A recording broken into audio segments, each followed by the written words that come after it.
Bagaimana jika UGR warga dikorupsi oleh mantan kepala BPN, pengacara, bahkan pimpinan KJPP? Apakah kalian rela? Itulah yang terjadi baru-baru ini di Jalan Tol Bengkulu. Dan berikut ini informasi selengkapnya.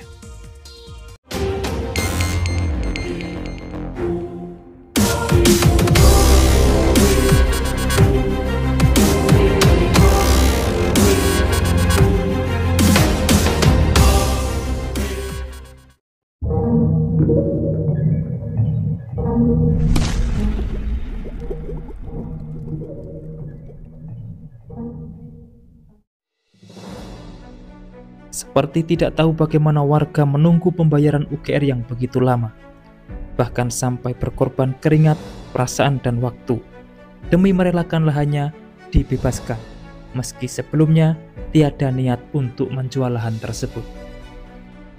Pembebasan lahan seakan menjadi santapan empuk untuk para oknum yang ingin meraup uang secara mudah dengan memanfaatkan ketidaktahuan warga, seperti diberitakan beberapa waktu lalu bahwasanya Kejaksaan Tinggi Bengkulu menetapkan mantan Kepala BPN Kabupaten Bengkulu Tengah Hazairin Masri dan Kepala Bidang BPN Bengkulu Tengah Hadia Safetiana sebagai tersangka korupsi pembebasan lahan Tol Bengkulu Taba Penanjung Bengkulu Tengah pada tahun 2019 hingga 2020. Kepala Seksi Penyidikan Kejati Bengkulu Danang Prasetyo didampingi pelaksana harian Kasih Perkum Kejati Bengkulu Denny Agustian pada tanggal 23 Oktober 2025 mengatakan pada kasus ini ditemukan adanya kesalahan dalam perhitungan ganti rugi tanam tumbuh yang akan digunakan untuk jalan tol Bengkulu Taba Penanjung Bengkulu Tengah yang merugikan negara mencapai 4 miliar rupiah.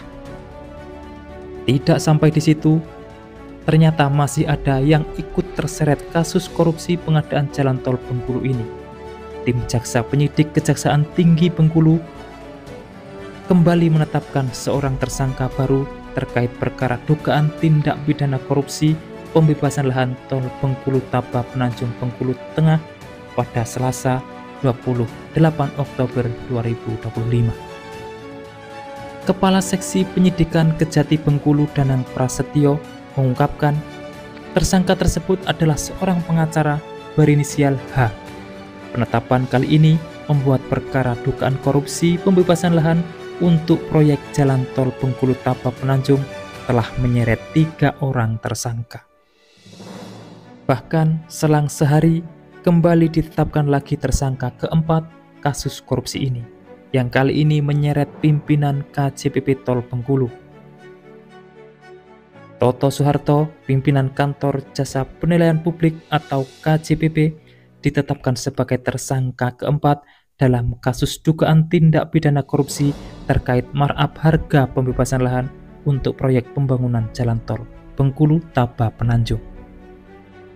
Toto ditetapkan sebagai tersangka usai diperiksa oleh penyidik Pitsus Kejati Bengkulu pada Rabu 29 Oktober 2025 siang hingga pukul 21.30 waktu Indonesia Barat. Penahanan terhadap tersangka dilakukan setelah penyidik Kejaksaan Tinggi Bengkulu memperoleh bukti permulaan yang cukup.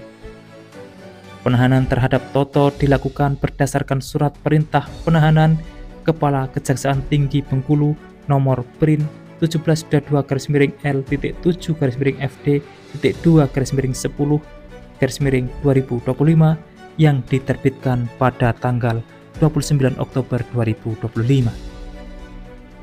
Kasus korupsi ini bermula dari dugaan markup harga dalam pembebasan lahan yang digunakan untuk pembangunan jalan tol Bengkulu Taba Penanjung.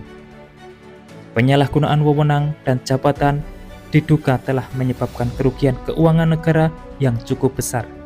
Dalam hal ini, Kejaksaan Tinggi Bengkulu menilai bahwa praktik korupsi ini melibatkan sejumlah pihak yang tidak hanya dari sisi pemerintah, tetapi juga dari sektor swasta. Dengan ini, menjadikan warga terdampak harus selalu memantau progres pembebasan lahan, karena kita tidak tahu bagaimana para oknum melancarkan aksinya. Kita harus tahu seluk-beluk lahan yang akan dibebaskan. Progres sedikit pun harus kita ketahui. Tentunya tidak semua kasus seperti ini. Masih banyak proses pembebasan lahan yang menguntungkan warga dan dibuka secara transparan tahapannya. Kasus ini sebagai pelajaran saja bahwa warga terdampak juga harus ikut memantau, jangan hanya terima beres saja. Demikian informasi yang dapat kami sampaikan untuk saat ini, semoga bermanfaat. Dan jangan lupa pantau terus channel ini untuk mendapatkan update informasi di setiap harinya. Terima kasih telah menonton dan saya pamit undur diri. Wassalamualaikum warahmatullahi wabarakatuh. Sampai bertemu di kabar menarik selanjutnya.